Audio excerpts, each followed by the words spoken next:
So, good morning mga classmate. Dito na naman tayo sa ating munting manukan. Puntahan natin ngayon mga classmate yung range area naman natin ngayon.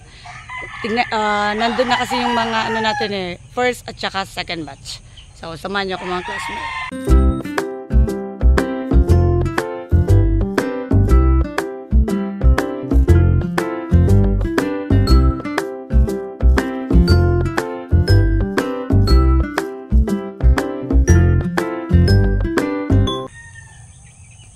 Yung ating first at saka second batch na sila.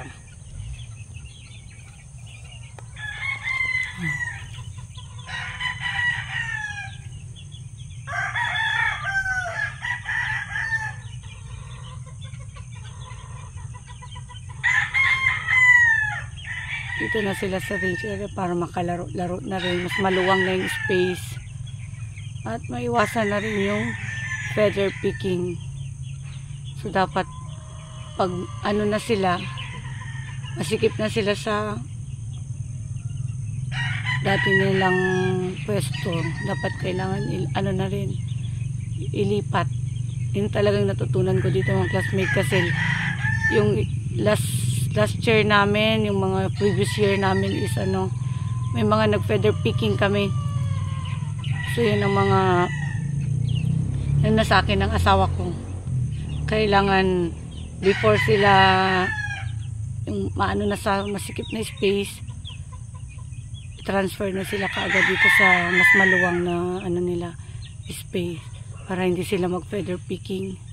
Kasi kung masikip yung space nila, andun pa rin sila, malalaki na. Doon ang ano nila, i-start ang feather picking nila sila. Yan, ganda na lang tignan.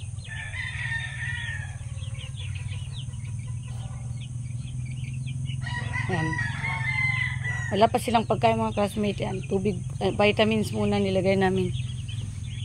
Bigay muna ng vitamins. Pati pa rin may ipa dito sa loob. Yan, may ipa pa rin sa loob. Yan. Naglalagay pa rin kami ng ipa dyan. Dito mga klaseng kalamig ang ano dito. Kaya ito papalitan pa namin ng ano niya, trapal ulit. Sira na yan, last year pa yan eh. Kailangan nagpalit ulit ng trapal. Hanggang ano lang naman dito ang lamig mga classmates. December hanggang first week ng mga February ganun. Malamig kasi malapit kami sa Baguio. 45 minutes away lang.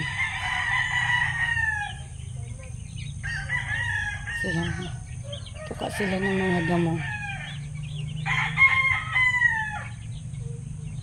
Mas masigla na sila dito. Mas sumigla pa sila. Although masigla na pala. Hindi lang tong ano natin. First at saka second batch kaya pinag-combine na namin sila. Dito, ililinisan pa lang namin yan sa loob. Para may lipat din yung mga susunod dito.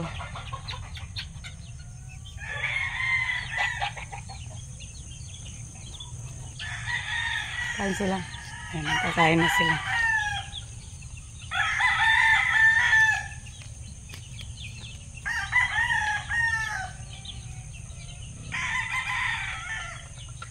Ayan. Andun sa likod yung iba. Sila. Ano natin. Doon. Lumabas na lahat? Oh, hindi. Mayroon pa yung ispa dyan. Ano natin sila sa pagkain. Doon na. Doon. Sila yun. Sila.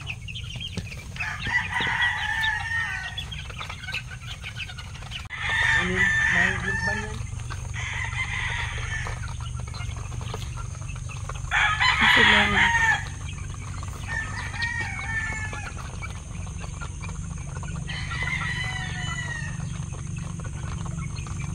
Yung mas maliliit, ano yan, yung second batch namin, 6 na piraso lang sila.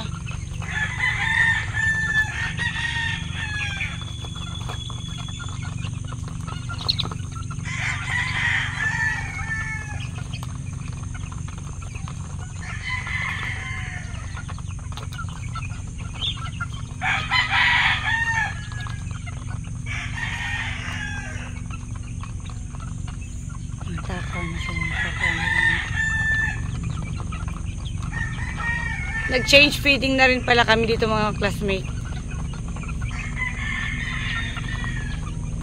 Yung pang 1 month and ano na sila, 4 months ba yun?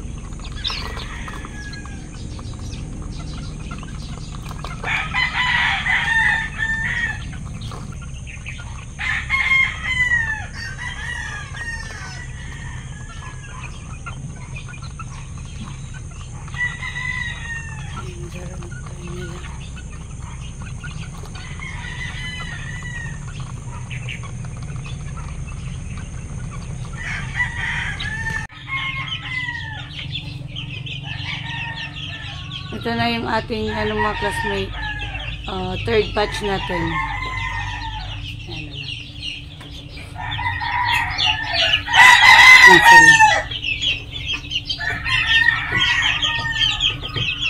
Ano muna nating lapitan. Ano pa silang mailap.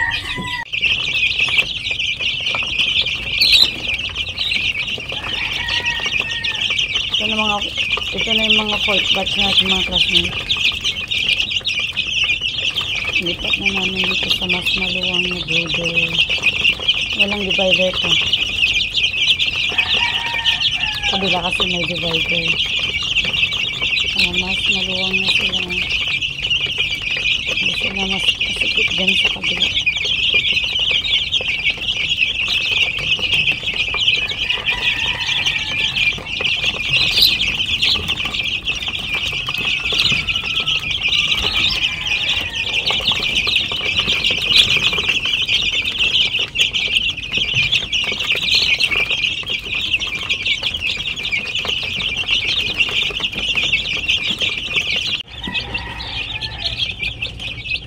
Ito yung mga nahuling na napisa. December 3. Kahahatch ng December 3. Yung mga sila. Dami din ito.